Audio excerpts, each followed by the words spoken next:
Okay, so now that you know everything there is to know about pea hacking and done that part of the general discussion quiz, let's see a real life instance in the Ivy Leagues. So to start out these current topic and ethical discussions, week one we had corporate it's a corporate fraud. One of the darlings of Wall Street. Apparently was founded on a complete lie.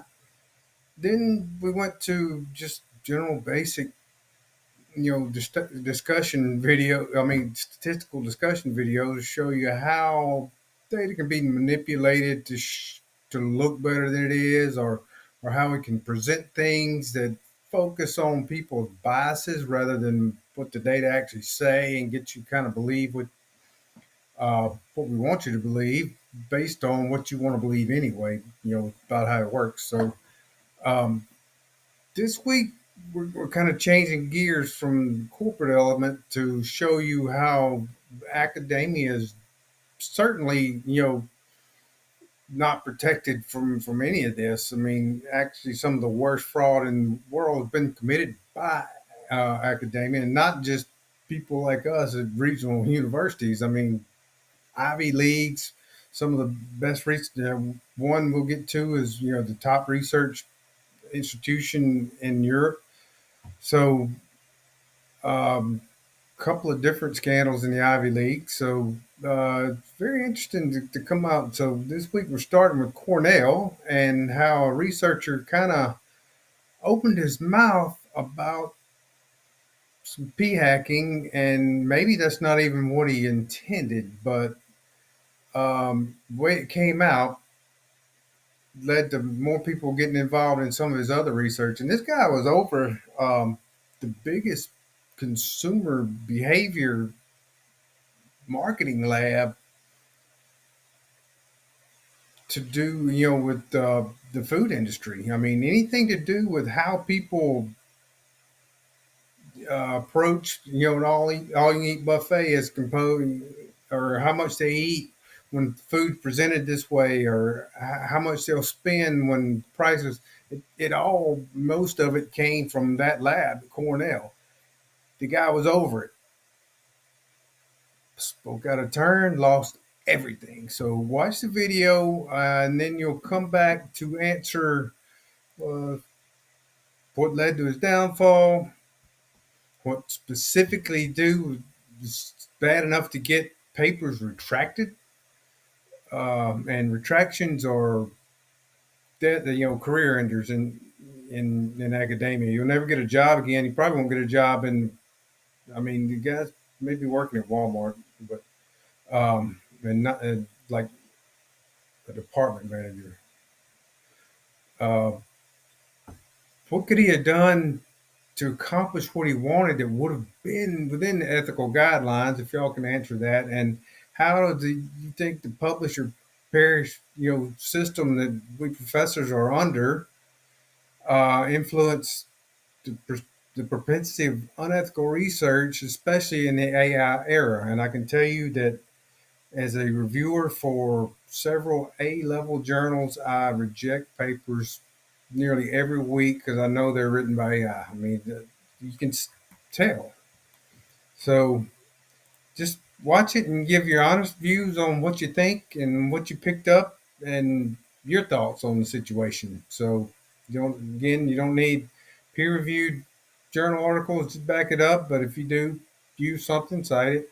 Mainly just get what you can get out of the video and share your honest thoughts. Y'all have done really good on this so far, so let's keep it up. In today's video, we're going back to my home turf of behavioural science to talk about one of the worst pea hackers in history. His name? Brian Wanzink, a Cornell professor who was widely regarded as one of the world's leading experts in the science of eating. But as you'll see, his arrogance is going to get the better of him, and he ends up outing himself as an extreme pea hacker. So this is a cautionary tale of how one of the world's leading food scientists ended up in the soup. My name is Brian Wansink, and I'm a professor of consumer behavior and nutritional science. I'm kind of a food psychologist, and I study why people do what they do when it comes to food. Brian Wansink stopped blogging in March 2017. 45 of Wansink's published articles are alleged to contain problems. Oh, you want to hear my favorite impression of you? So our story actually starts in 2013 with this lady. Her name is Özge Searcher, at least I think that's how you pronounce her name. She's a young researcher from Turkey who, like me, loved behavioral science. And so she applies to work at one of the world's leading behavioral science labs, which is the Food and Brand Lab at Cornell, run by none other than Brian Wansink. Now, it's no surprise that Özge had heard of Brian Wansink and his lab.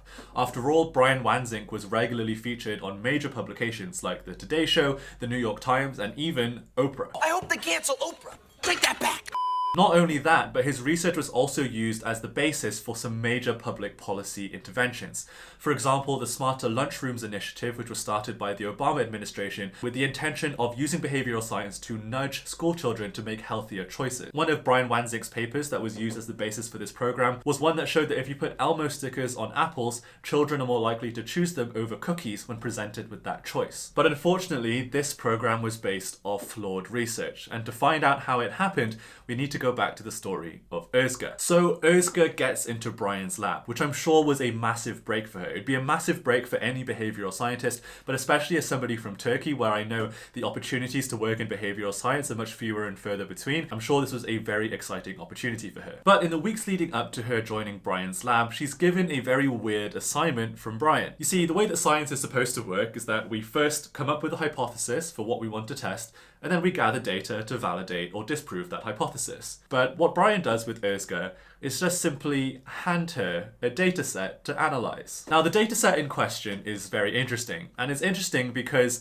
it actually came from one of Brian Wansink's failed experiments. It was an experiment that took place at an Italian buffet, and the way that it worked was that patrons who entered the buffet had to either pay $8 or $4 for the buffet. And then after they finished their meal, they had to fill out a survey talking about how satisfied they were with their meal, along with some demographic information about themselves. And what Brian was trying to show is that there is a clear relationship between how much people pay for their meal and how satisfied they feel with their meal at the end. But like I said, this was a failed study. Wansink's initial analysis of this dataset proved that there was no clear relationship between how much people pay and how satisfied they feel. Now, a failed experiment is nothing unusual in science. In fact, that's a key part of the scientific process. But rather than put this dataset in the file drawer, which is what most scientists unfortunately are forced to do these days, or even better, try to publish his null result, instead Brian insists that there must be some kind of relationship to be found somewhere in this dataset.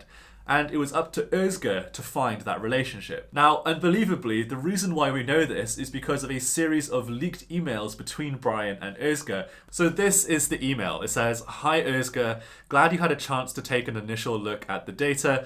I don't think I've ever done an interesting study where the data came out the first time I looked at it. I would like you to really dig into this to find a number of situations or people for which this relationship does hold. First, look to see if there are any weird outliers. If there seems to be a reason they are different, pull them out, but especially note why you did so that you can describe it in the method. Secondly, think of all the different ways you can cut the data and analyze subsets of it to see when this relationship holds." Now, chopping up your data like this is textbook p-hacking and is very problematic in science, especially in psychology. This kind of practice is one of the main reasons that we have so many false positives in psychology and so many things don't replicate. But poor young Özge from Turkey, who was completely unpaid by the way, was not about to refuse the famous Brian Wansink when he made such a request. So she did exactly as she was told. She cut up the data and went back to Brian week after week with different ways of chopping up the data until she found some relationships that held. And this practice turned out to be remarkably productive for her. In fact, at the end of her 6-month stint at Brian Wansink's lab, she had already had 1 paper published and 2 papers with revision requests and 2 others that were submitted and then eventually accepted. Wow. Great for Özge and great for Brian Wansink. Now, you might be wondering how I know about all of these very specific details of Özge's time at Brian Wansink's lab.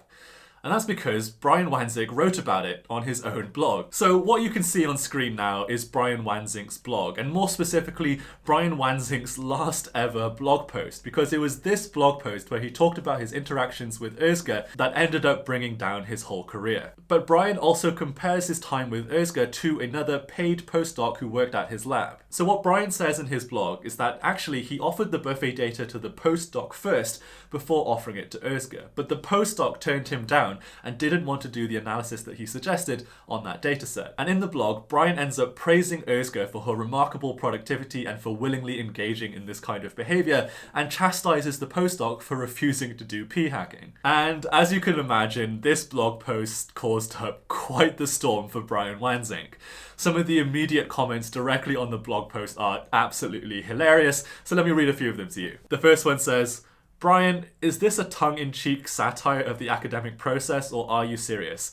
I hope it's the former." Another one says, "You pushing an unpaid PhD student into salami-slicing null results into 5 p-hacked papers, and you shame a paid postdoc for saying no to doing the same? I really hope this story is a joke. If not, your behavior is one of the biggest causes of the proliferation of junk science and psychology, and you are the one who should be shamed, not the postdoc." So after this major backlash to the blog post, Brian Wanzink initially tries to defend himself and justify his behavior. But there really is no way to defend this kind of scientific practice. So shortly afterwards, he takes this blog post down and never posts another blog post again. But it was too late. It was already on the internet, and now this blog post lives on in the internet archives. After this blog post came out, and for many years to come afterwards, people would pore over Brian Wanzink's research and critically evaluate it, looking for anomalies and errors and all kinds of evidence of p-hacking. In fact, critics of Brian Wanzink's work even banded together to form the Wanzink dossier, which was a whole compilation of all of Brian Wanzink's failed papers. To date, according to Retraction Watch, Brian Wanzink has had 18 papers retracted,